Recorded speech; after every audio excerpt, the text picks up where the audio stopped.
చాలామంది తల్లిదండ్రులు కొడుకు కూతురు ఉన్నారనుకోండి, కూతురికి తక్కువ డబ్బు ఖర్చు పెట్టి ఏదో BA, బీకామ్ ఇలాంటి విద్యలన్నీ చదివిస్తారు. అదే కొడుకు అనుకోండి లక్షలు లక్షలు ఖర్చు పెట్టేసి మెడిసిన్, ఇంజనీరింగ్ ఇంకా ఏదైనా పెద్ద పెద్ద విద్యాభ్యాసాలు ఉంటే దానికి పంపించడం ఇలా చేస్తారు. దానికి వాళ్ళు అనుకునే కారణం ఏంటో తెలుసా?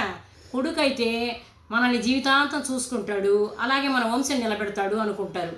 కానీ కూతురు ఎవరికో ఒకరికి ఇచ్చి పెళ్లి చేసేస్తాం, మన బాధ్యత అయిపోద్ది అనుకుంటారు.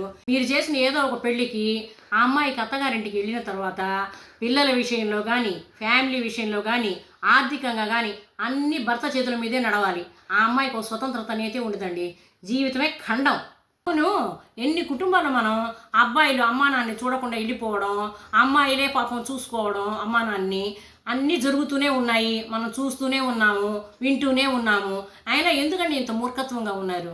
ఇంకొక కామెడీ ఏమిటంటే అబ్బాయిలు మాత్రమే వంశాన్ని నిలబెడతారు, అమ్మాయిలు మాత్రం వేరే ఇంటికి వెళ్తారు కదా, వాళ్ళు వేరు అంటారు. అది చాలా తప్పండి. ఇది ఒక రూమర్ మాత్రమే. ఆ అబ్బాయి అమ్మాయి ఇద్దరు సమానమే, మనమే జన్మనిచ్చాము, వాళ్ళిద్దరికి మన జీన్స్ సమానంగా ఉన్నాయి. ఇంకా చూడాలంటే అమ్మాయికే మన జీన్స్ ఎక్కువగా ఉందండి, ఫాదర్ జీన్స్ ఎక్కువగా అమ్మాయికే ఉంది. ఈ విషయం ఇంకా వివరంగా మీరు తెలుసుకోవాలంటే నా ఛానల్ని మీరు సబ్స్క్రైబ్ చేసుకోండి. నేను దాని గురించి వివరంగా నెక్స్ట్ వీడియోలో చెప్తాను. ఓకేనండి, ఈరోజుకి ఇంతే నా వీడియో. మీకు నచ్చితే లైక్, షేర్, సబ్స్క్రైబ్ అన్నీ చేసుకోండి. Okay, thank you.